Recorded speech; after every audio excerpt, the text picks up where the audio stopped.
2026 at the moment is really shaping up to be a massive year for RPG fans on Xbox, to the point where fitting everything in might be the real challenge, to be honest. We're already looking at games like Crimson Desert, The Cube, and Xbox's own Fable, and that's honestly just the beginning. So today I've actually put a list together of the top 15 RPGs coming to both Xbox and Game Pass in 2026, and there are a few entries here that might catch you off guard. Before we do get into it though, this video is part of the 12 days at Xbox Nation, where I am giving away a free Xbox game every single day in the run up to Christmas. To enter, just drop a comment below with your favourite RPG on Xbox to this day. I will announce the winner on a daily basis, and if you're yesterday's winner, just reach out to me on our Discord server and I'll get that game right over to you. Alright, with that, let's just dive right into the RPGs you need to watch in 2026.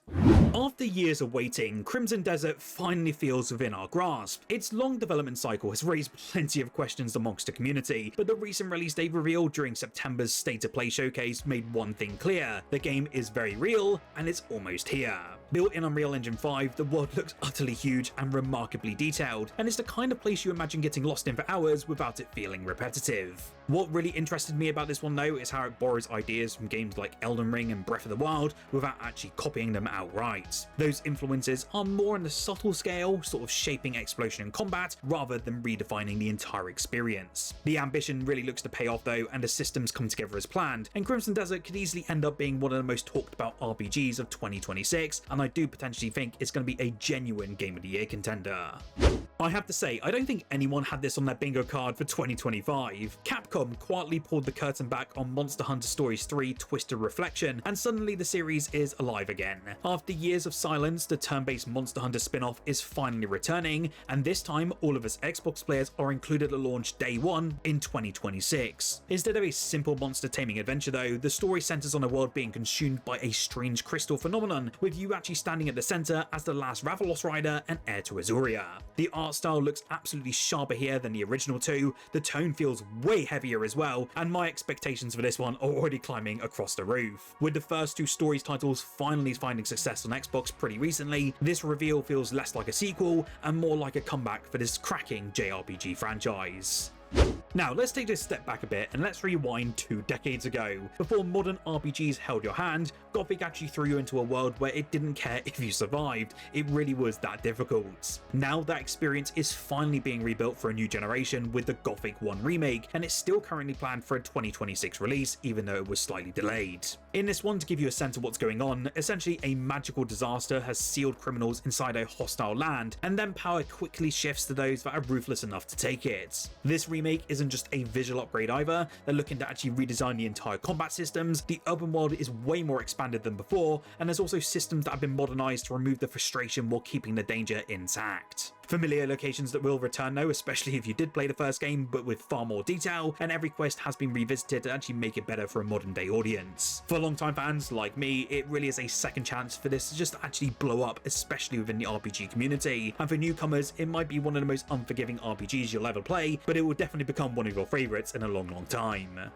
If there is one game that Xbox needs to be successful next year, it is certainly Fable. Having Playground Games helm a franchise that has not seen a brand new release since 2012 is really exciting, and everything shown so far actually captures that classic Fable charm we know and love. Everything from the trademark humour and the whimsical tone do remain intact, but has now been paired of course with the modern visuals and refined gameplay that can introduce the series to a whole new audience. Obviously, between the increased Game Pass prices and a shift away from console exclusives, Xbox certainly hasn't had the best 2025. However, it looks like Fable could really deliver the win the brand really needs in 2026. With Grand Theft Auto 6 actually being pushed back to November 2026 as well, Fable has a real opportunity here to claim a massive share of players' attention sometime within early next year. Somehow, ArcheAge Chronicles really slipped under the radar for me, and that's wild considering how ambitious this one really looks. This isn't just another MMO that's quietly filling a release slot, instead it's aiming for a massive, seamless, action-focused world that blends large-scale multiplayer with flashy and high-impact combats. Think of something like a wide open exploration across lands, oceans, and even the skies, and it's all kind of backed by dynamic weather systems that do actively affect not only how the world feels, but also how it plays out. Combat, as you can probably see on screen now, is very fast, exaggerated and almost absurdly fluid, and it's closer to the sort of an action RPG like Black Myth Wukong than a traditional MMO experience. There is a catch though, and I will want to make you aware, we still need to see it in players' hands. Closed testing is planned for late 2025, I believe it might be ongoing at the moment, but I'm not too sure, and it's leading into a full launch into 2026 after a short delay. The potential for this one is absolutely huge, but of course, proof is still going to be pending, and we've got to see way more gameplay before we can make a real judgment here.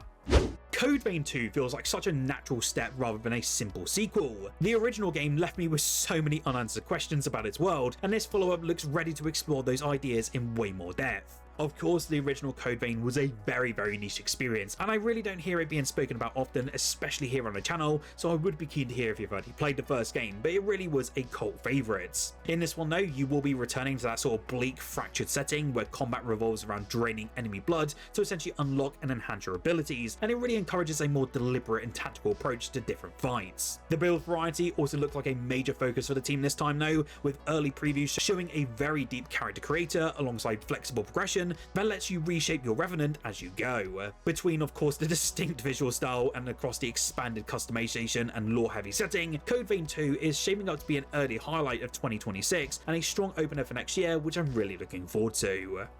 Outward 2 is looking like it's staying true to what made the original stand out and was so great, while quietly expanding on almost every single system. It's still a very tough survival RPG, that's for sure, but it's going to be set in a harsh world of Uri where preparation matters more than your raw power.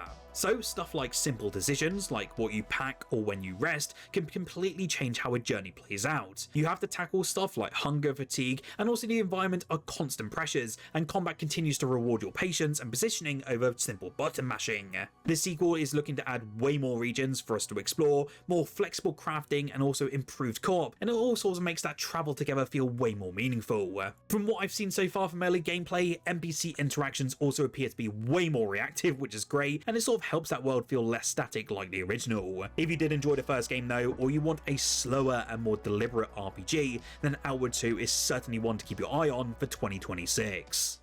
Alongside the great looking Atomic Heart 2, Mundfish are also working on something very different, and it's called the Cube. You may be thinking though, what the hell is the Cube, and what are Mundfish really working on? Well, it's an MMO shooter that's going to be set in the same universe as Atomic Heart, but it's built around a massive structure that constantly shifts and reconfigures itself in real time. Instead of a traditional open world, everything takes place inside of this rotating megastructure, where environments and encounters do change in real time.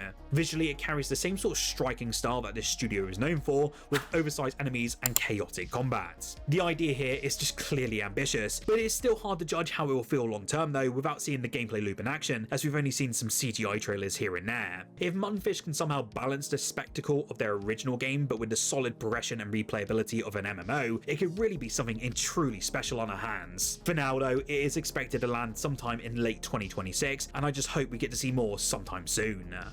Disciples is quietly stepping back into the spotlight with Disciples Domination, a brand new entry from Calypso Media that is planned for next year.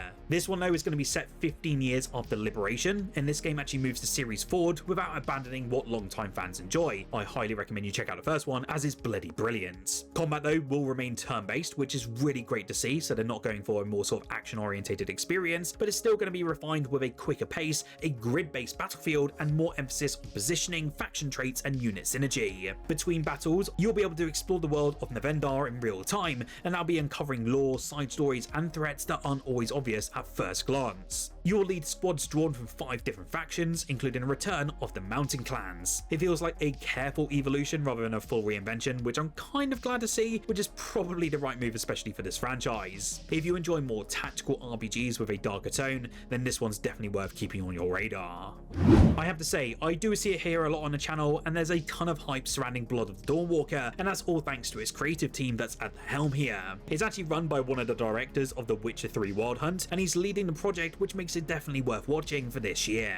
The game's early marketing really emphasizes meaningful choices and flexible playstyles, and it kind of lets us decide whether to operate by day and hone their sword skills, or embrace the night to unleash our vampiric powers. In classic Witcher 3 fashion though, there will be multiple ways to approach every single quest, and that said, the game's real hook is the 30-day in-game deadline. Every completed task pushes time forward, forcing players to choose between diving into the main story or just investing in their abilities while the clock keeps ticking. That built-in pressure pressure practically begs you for multiple playthroughs to see what's different, so this is going to be an RPG that deserves a spot on your wishlist for next year. It has been a bloody long time now since The Witcher 3 really set that bar for monster hunting RPGs, and the Relic First Guardian looks like it's trying to fill that gap in its very own way. Instead of drawing from European fantasy like a lot of other RPGs out there, it's actually going to be leaning into a darker world that's inspired by Korean folklore, which is incredibly interesting, and it gives its setting a very different tone than we've ever received before. The latest trailer, which was shown at the PC Gaming Show Most Wanted event, which was I believe about a couple of weeks ago now, did focus on investigation as much as combat, with the protagonist piecing together the fate of fallen soldiers while fighting through ruined villages and demonic threats. One really interesting thing that actually stood out to me though was the twist within its progression system, and it kind of avoids that traditional leveling altogether. Your build in that instance is defined by gears, runes and crafting choices, not experience points. From what's been shown so far, it's shaping up pretty nicely, and it's currently targeting early next year. I think it's still wild to think that Beast of Reincarnation is Game Freak's first AAA game outside of the Pokemon franchise. Whilst the studio has certainly experimented with smaller indie-style projects, this feels like a major step forward for them. That's not to say that games like Pokemon Legends ZA are wearing out their welcome, but it is refreshing to see Game Freak tackle something brand new for once. With comparisons to Princess Mononoke, the project has a lot to live up to. The visuals look pretty outstanding from what we've seen, offering a level of detail that Pokemon fans are really not used to seeing from this studio. They do not need to match this style in their mainline titles, but it is encouraging to see Game Freak break away from their single aesthetic. The announcement of Beast of Reincarnation came as a genuine surprise at the Xbox showcase earlier this year, but now all eyes are on whether it can deliver on the excitement it has generated so far. Witchbrook is a pixel art contender for Hogwarts Legacy's crown. It was originally revealed almost 10 years ago now, and fans were really delighted when Witchbrook re-emerged in a Switch 2 showcase earlier this year. Alas, the game's 2025 release date has been shunted back to 2026 with no specific date or window, but hopefully it does come soon. Hopefully the Magic School Life Sim and RPG will actually make its debut next year, as this one actually looks pretty decent. In Witchbrook, you essentially create your own avatar and then head off to Magic School in the seaside city of Mossport. While attending your college though, you'll level up your magical skills and get to know your fellow students, teachers and Mossport locals. There's potions brewing, magical rituals and competitive casting to look forward to, not to mention a little bit of romance there. Witchbrook has one thing Hogwarts Legacy doesn't know, and it's multiplayer, and that's why I'm actually really intrigued, even though it's got a very simplistic pixel art style. One of the biggest Xbox related announcements from the June showcase has finally paid off. Final Fantasy VII Remake Integrate is officially coming to Xbox consoles, and we now have a release date of course of the 22nd of January, and there's also a demo which is available in the Xbox store right now, and I believe the runtime on that one is about 45 minutes from my own playtime. After such a long wait though, it's so great to see this one is finally getting locked in for Xbox, and it's a really fantastic one at that. Most people already kind of know the story at this point, but this version will include the full remake experience alongside the Yuffie focused intermission DLC, which actually bridges neatly into Rebirth. It's the most complete way to play the first part of this remake project, and we will have Rebirth coming very soon as well. Either way, if you've been holding out for this one, it's an easy one to pick up as soon as possible, and pre-orders for this one are actually live right now. The sequel to Lords of the Fallen has finally stepped into the spotlight with its first proper gameplay showing about a week ago now, and it looks like the developers are actually leaning even harder into what fans really wanted. The footage highlighted a darker and more brutal take on that Souls-like formula, with heavy Gothic atmosphere, violent combat, and some seriously impressive grotesque enemy designs as well. We did get a quick look at several boss encounters, cooperative gameplay in action, and also a particularly nasty execution that sets that tone straight away. Structurally though, the devs actually said the game really sticks with its sort of dual realm setup, where two overlapping worlds will exist on top of each other. You once again will play as the Land Barrier, moving between realms to overcome major threats and restore balance. If the early gameplay which we've been shown is anything to go by, it's actually shaping up pretty nicely, and I can't wait to get my hands on it sometime next year. As a bit of a bonus game today, we do have Alcahest, and this is a first-person fantasy RPG that feels like it's been made for players who miss that old-school hands-on style combat style. The developers actually described this one as a spiritual successor to Dark Messiah of Might and Magic, with clear inspiration from the likes of Dishonored and Kingdom Come Deliverance. This one isn't going to have any flashy abilities, instead the focus is more on the sort of physical close quarters fighting where positioning and timing truly matter. You will be exploring grounded medieval locations, experiment with different alchemy, and approach encounters in very creative ways. If the combat is anything like Kingdom Come Deliverance and around sort of interacting with the environment, it's going to be bloody awesome, especially if they can really nail it in a more fluid way. This one really flew under the radar for a lot of people when it did its trailers, and the fact it's coming to Xbox is even more exciting. What RPG are you looking forward to in 2026? I would be keen to hear your thoughts on it in the comments below. Do like this video if you did enjoy it, and do subscribe as well, as I will be bringing more Xbox content on a daily basis on the run up to Christmas and even into 2026, which is going to be a huge year for Team Green. If you do want to check out some more awesome videos here on the channel though, I recently covered huge Xbox news that did occur in the past week, and I tell you what, there's a lot of stuff that you definitely won't want to miss.